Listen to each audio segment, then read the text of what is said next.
Hello and welcome to a new video. Today I am filming my July wrap-up. Actually, books arrived in July, so I actually got to read a lot of things for summer challenge.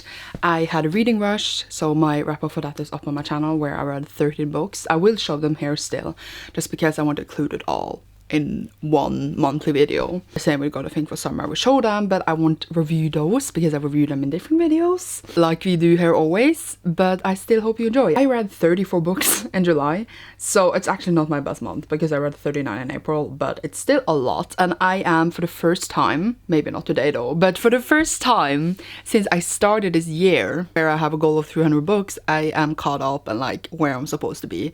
And that is a miracle in itself. It's obviously because of reading rush where I read 13 books in a week, but I did push a lot after reading rush to finish lots of other books for the Got a Thing for Summer, etc. So now it's going really well. In August I was like, woohoo, let's do this, and so far it's not been going well, so wish me good luck. Put 35 books on my TBR for August, and I want to cry. I don't know why I do this to myself. I'm gonna wrap up some books here. Hopefully, since so many needs to be in other videos, it won't take that long, but I will try to be quick either way. So I'm just gonna show you the ones for Got a Thing for Summer first to get them out of the way. I read And I Darken by Kirsten White. I'm actually very excited to talk about my Got a Thing for Summer books. It just takes a really long time if I talk about it in this one and in my Got a Thing for Summer wrap up, so I just like doing it separately because I don't bother doing the same thing twice. Boy Who Steals Houses by C.J. Juice. Twilight by Stephanie Meyer. LOL. Hard Boy Wonderland and End of the World by Haruki Murakami. And those were all the July books for Got a Thing for Summer. I didn't get to read 3 books for Got a Thing for Summer for June because they never arrived. Now I have, because they did, and I pushed them all in the end of the month. So I read also Clap When You Land by Elizabeth Acevedo, The Tiger's Daughter by Kay Arsenault Rivera, and Felix Ever After by Kaysen Callender. So those were then 7 books for Got a Thing for Summer, only 27 left. I guess I might as well just show you the books I read for Reading Rush, and then we can actually talk about books, because then we got all those out of the way. A Reading Rush wrap up is already up, so I will link it down below, but you can easily find it on my channel. If you want to know the thoughts on these books, Got a Thing for Summer wrap up will probably be up in mid-late August. So yay. So I read for Reading Rush, we'll show you quickly, A Crown of Wishes by Warshini Chakshi, Warm Bodies by Isaac Marian, Star's Wake by Leda Seymour, Idiot by Laura Cleary, Tyler Johnson Was Here by J. Coles, Children of Virtue and Vengeance by Tommy Adeyemi, Such a Fun Age by Kelly Reid, this one I listened to audiobook, The Ballads of Songbirds and Snakes by Suzanne Collins, Force of Souls by Laurie M. Lee, Furthermore by Tara Muffy, Prodigy by Mary Lou, From Twinkle with Love by Sandhya Menon, and last but not least, The Last Wish by Andrzej Sapkowski, which is the first book in Witcher, and I listened to this in the audiobook too. So we stand left with 14 books I actually need to talk about, and I am really happy actually, because then I won't die. Splitting up wrap-up seems to be like a brilliant idea. Why have no one told me this sooner? I transferred a lot of my TBR from June to July because I didn't get to them because I was a lazy ass in June. So the first book I read was The Foxhole Court by Nina Sakovic. Can I just say it feels like I read this 2 years ago and not like a month ago. It was like in the beginning of the month and it feels like ages ago, I swear. I read this because I heard so many good things about it. Everyone seems to love it on Instagram, Bookstagram and stuff, and it follows this group of boys that does this sport that I now of course can't remember the name of. Hello, it's over a month ago, what to expect of me, but it's like a mix of lacrosse and baseball. I don't think it's actually real. If it is real, someone just like hit me in the comments or something. And it follows this boy who has been on the run for a really long time. What's his name? Noah? I think so. And then this team that is going professional in college / uni, whatever you call it, scouted him and wants him on his team. And he knows some of the teammates for a long time ago, and he's like, oh my god, I will be discovered. But he does it anyway because he wants to live for a bit instead of running all the time. And then he joins the team, and some of the teammates there are kind of crazy assholes. It's also like kind of mafia thing involved and lots of different things. And I thought I would love it because I really do like the whole like friend group, found family thing where they're like all are it for each other. But I just couldn't believe this completely because they were all like kids. I don't know, remember how old. I mean, I guess they're going to university college, so 18 maybe.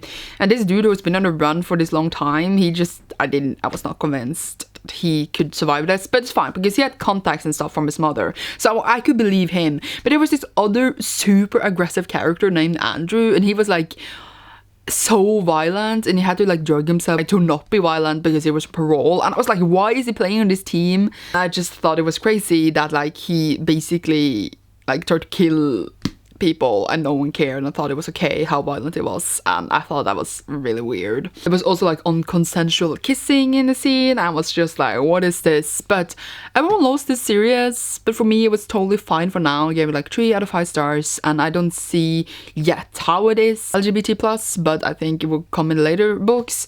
I am curious to read the rest of the series, definitely, and I think they're basically all like free on Kindle, so I might just pick them all up there. I probably will want physical copy later, but they're so cheap there, so it doesn't really matter. Overall, like, not the best, and I was kind of confused and not convinced of everything, and surprised of how things were happening, and I just let it go. 3 out of 5 stars, and I will continue the series, but I didn't fall in love with it. But maybe I will like, when I get to know the rest of the story, I will feel differently. I also read Casablanca and Roger by Anna-Marie McLemore. This is sort of a Swan Lake retelling, and it follows this family where they always get 2 kids, and then one of the kids is always turned into a swan because it's kind of like a curse, because a few generations ago, or however how long, someone really wanted a kid and they pay a price by always paying with one kid for generations to go. And it follows these 2 sisters who doesn't want to obviously be taken. They don't want either the other one to be taken,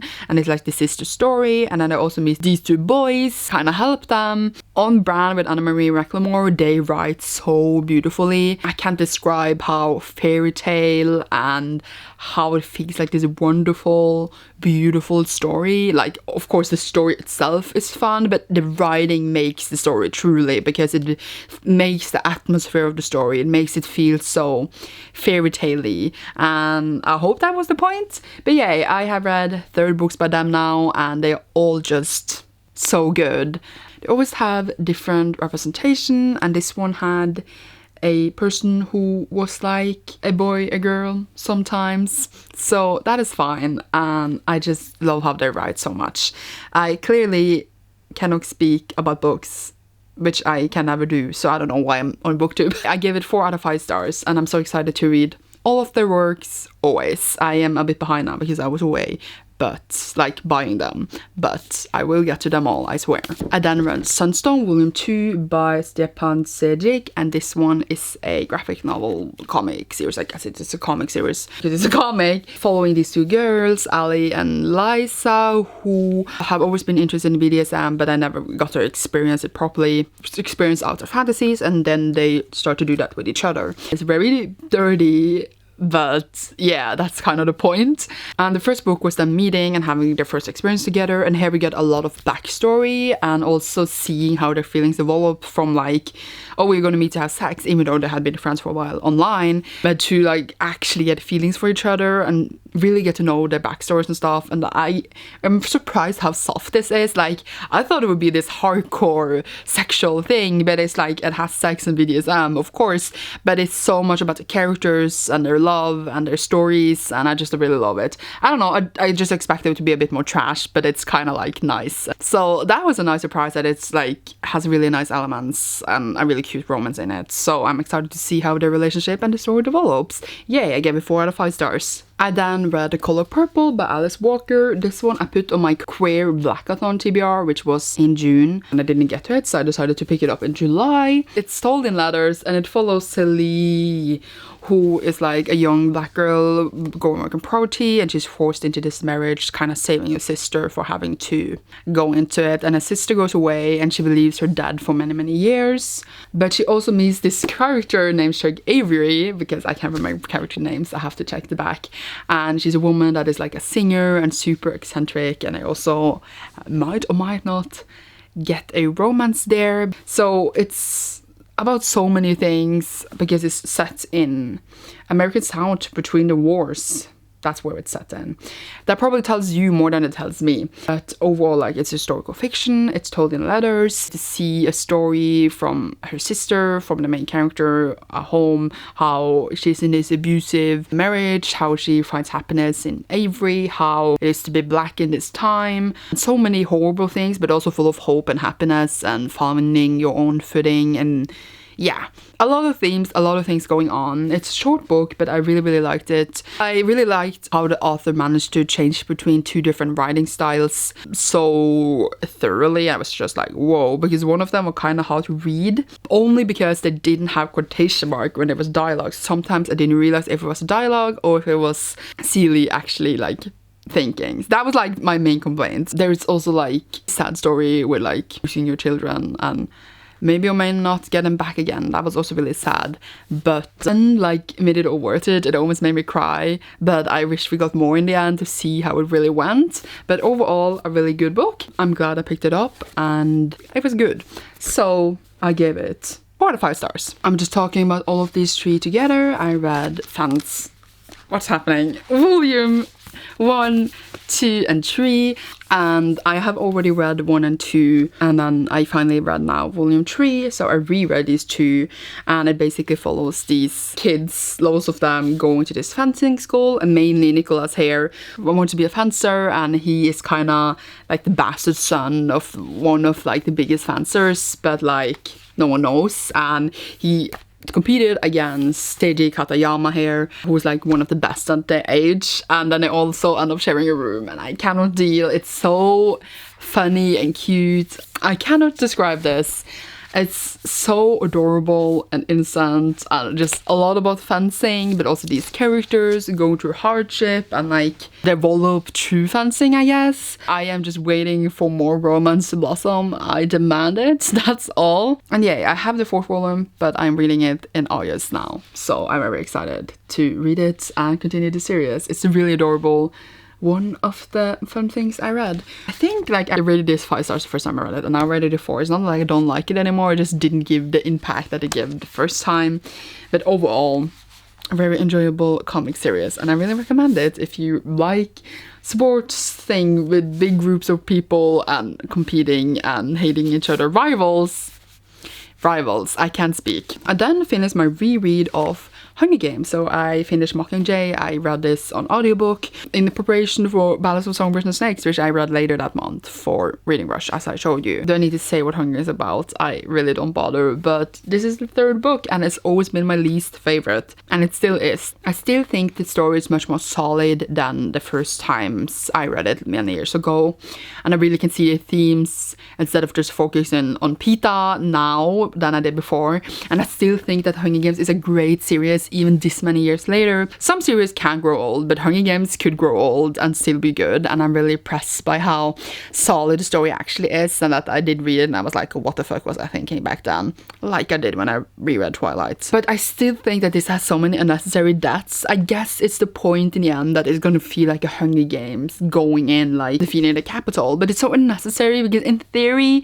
they didn't even need to be there and they just like are there and then they die, and I'm just like, it was so unnecessary actually. And of course, like, we wanted Katniss to be an active role in the last part of the book.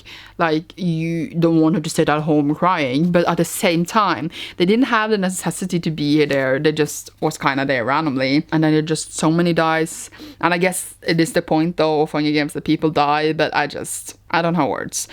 But overall, except for that, I think the book is solid, but still my least favorite in the series. This just has a different kind of vibe, but still, now I could see much more than I did back then when I like read it and tested it much more. How it does keep in the same shocking values as the last other books. So it's not that shocking, but it's a bit shocking. I don't have words apparently. I don't remember if I gave it 4 or 3 out of 5 stars, but one of those. So then we had The Queen's Poisoner by Jeff Wheeler, which I was supposed to read for Reading Rush, but I accidentally read it before because I didn't notice what book I was reading on my Kindle, so just like poop on my face, I guess. So I read Ballads of Songbirds and Snakes for Reading Rush because that also fulfilled the challenge, but this one was much shorter. So I have been wanting to read this series for a while. It's called the King Fountain series, and it follows Owen, who every book in the series, I think it follows Owen in a different age. This one he's like 7, next one he will be around 18, and then I think in the last one he's a grown adult. We are in this kingdom and there's loads of just been a war. It's kind of inspired by English history, I think, and like this dude is just king and he's been accused of like killing his nephews and different things to become king. Owen is like the ward living with a king because his dad was a traitor and he's there to like make sure his dad is not a traitor again. He finds this woman who was the queen's poisoner, that's what she called, because she worked for the queen. He learns different things from her and the story, like history, and he learns maybe about his potential powers. He also meets this girl who is his friend and probably future romance. But yeah, it's basically his kid and his childhood living there, going around his castle and different stuff. It was interesting. I didn't like hate it or anything. I just thought it was a bit weird how we are told like the past, like history and stuff. It was very like dumpy sometimes, and like I didn't, I guess, like the writing that much. It was a bit weird sometimes for me, like a bit simple and strange, even though maybe we are following a child, so maybe that's why. I also actually thought I had forgotten that he would be different ages in the books, so I was just like, hello, are you gonna grow up soon? Because I thought he would be like a kid in the beginning and then we would skip, but then he never grew up, so we were just like following this kid around, and I was like, oh my god. But it was fine. Overall, I will continue the series. I mean, I have to have bought them all because I have been interested in these for a long while. I just never picked them up because that's what I do. I gave it, I think, 3 out of 5 stars. It was okay, but I didn't love it as much as I thought I would. Maybe I would have loved it more if I read it actually when I bought them. Who knows? I then reread Gideon the Ninth, Tamsin Muir. This one I reread because it was the book pick of the month for Faes and Gaze, which is a book club I am co-hosting, and we already have the live show, so I will leave the link to that down below if you're interested in a discussion of it, and I will leave the link to the book club down below too, obviously, if you want to join us. We are a book club focusing on reading sci-fi or fantasy books every single month that are queer. So yeah, we had a really fun discussion of this, and as I said, it was a reread for me. I listened to the audiobook several months ago when it was first released, and it basically follows Gideon the Knight, who lives in the 9th house, and she is gonna follow Harrow, who is like the princess slash ruler of the 9th house, to become Elector, who is like works for the Emperor Undying. They start this quest to become that, and they hate each other so much that it is adorable. And it's overall like a very confusing book because there's so many names, etc., that you don't really have an overview for in the beginning. It's like you're still confused throughout the whole book. I think the general word people use to describe this is confusion, but we have this dramatis personal in the beginning, so you can check the names and stuff, but it still can be very confusing. I agree with that, and I am still confused. Like some of the names I had to double check, like who is actually alive right now, etc. Who is this person we are speaking to? But it's just so fun. The writing is confusing, but it makes also the story, and the dialogue is hilarious. I really like it. What I think the book is mostly lacking, if you look away from the confusion, because it, I guess, makes sense in the end, is maybe the world building. I want to see more how, for example, the other houses work and what they actually are doing, but maybe that wasn't relevant to this story. But yeah, could I expanded some of the world building. Overall, it has some great plot twist, and it's written really confusing, yes, but beautiful, and I can see this is not for everyone, but overall it's a really good book for me. It's one of my favorites, like 4 to 4.5 out of 5 stars. I read it the second time, and maybe if I read it the third time I will 100% understand it. And yes, in August I will be reading Harrow the Knight, and I cannot wait because I have been waiting so long for the sequel, and I want to scream because the end here, and just I don't have words. Apparently. I then read Bloom Into You by Nakatana Neo, and this one is the volume 4 in the series. Finally continuing. Was gonna read this in June for Pride, but it didn't arrive. So this one follows you and Nanami, I believe. Oh my god, my name. So you is this girl, and she has never been in love, wants to fall in love, and then this girl Nanami falls in love with her, but like you doesn't feel the same way, but she's kind of just letting Nanami love her.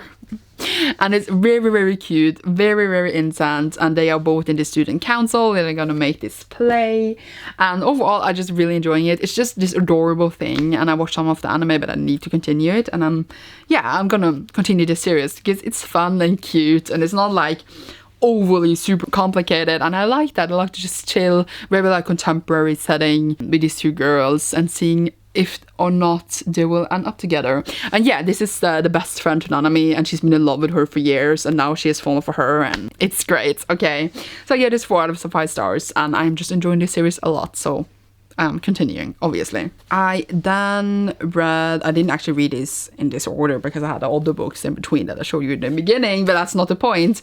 I read Beastars Volume 1 by Paru Itagaki, and this one is the first volume in Beastars, obviously, because I said Volume 1. And Beastars basically follows the artist school, and it's literally divided into predators and prey.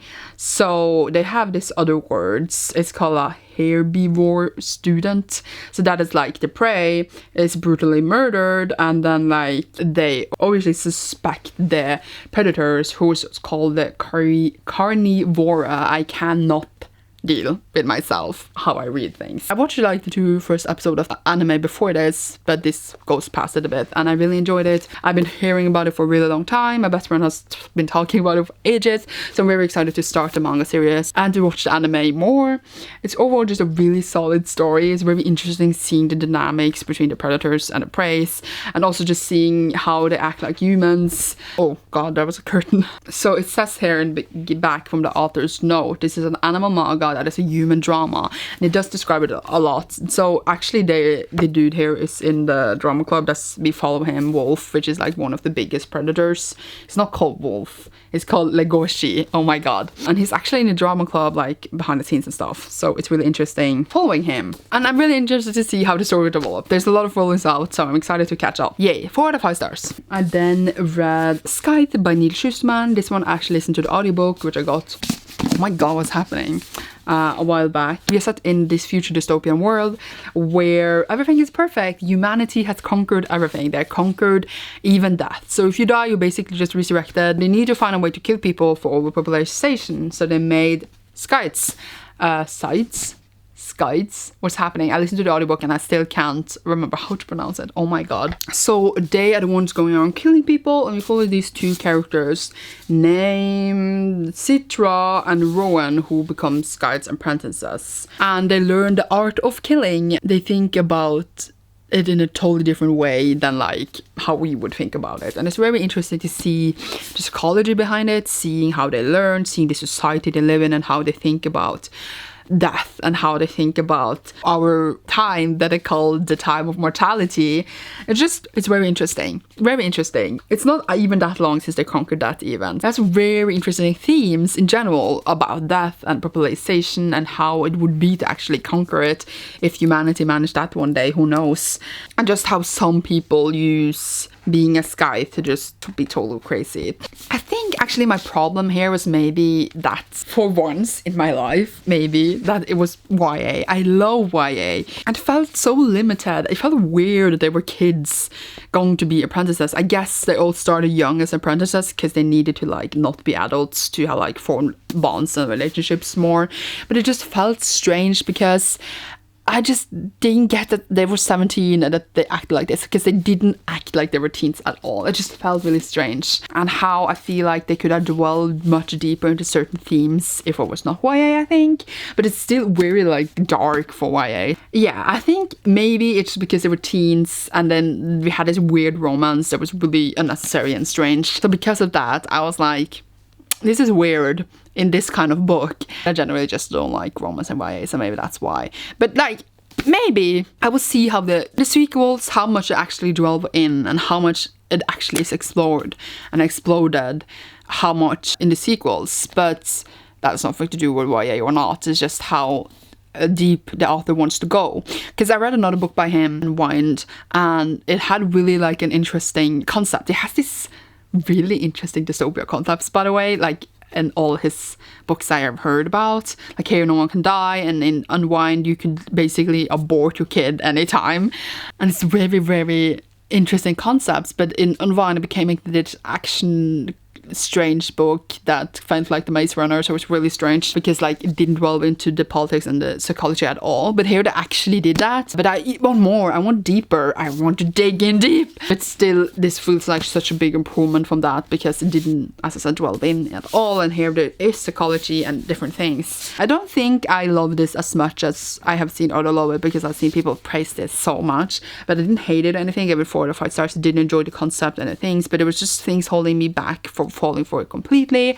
But we will see how I feel about the rest of the series and how we'll all wrap up. I heard people were very disappointed in the last one, so I'm in for a treat, aren't I? And the last book, oh my god, we haven't been here that long, have we? It's The Empire's Ghost by Isabel Steger. So I read this because I had the arc of the second book, and I also got this from Nat Galley, and I read this as fast as I could. I was going to read the sequel in July, but I didn't get it, so yay. Either way, I literally cannot tell you what this is about. I'm gonna make a full review of this and a sequel soon. It's set in this world where this one dude has been like conquering all the other kingdoms, and he just conquered, I think, like 3 kingdoms, and then we follow people in the kingdoms he's been conquering, people in the kingdoms he is going to conquer. And it's like the main-ish plot, but we follow loads of different characters in loads of different places, interacting with each other, meeting each other. It's like a very grand scale thing. It's fascinating, it's interesting, but it's written in such a dry way that it makes it not interesting. And just how they change, for example, point of view mid-sentence, not mid-sentence, mid-page, and how some things are not explained that well, and it's kind of confusing, but you do, I guess, get used to it after a while because you see the same thing over and over, so that is, I guess, fine. But the writing is the main problem for me. It's just dry writing for me. It's not something that keeps me engaged in the story. It's interesting to see the characters meeting each other, but the plot also just moves not at all. So again, mainly it's just writing and plots, and then you have the characters left, and some are really interesting and some are not. So there you are left with not that much left to like, I guess. As I said, I will do a full video review of these in August when I finish the second book. So you will see more thoughts soon. I will expand more on what I'm saying right now then, because apparently I can't do that here because my brain is dying. But yay, that was all the books I read in July somehow. I read 34 books, as I said, and things are going horribly in August. Wish me good luck. I hope you enjoyed this video. You will see me soon in a new one, and tell me about some of the books you read in July or any of your thoughts on these if you want to. Bye!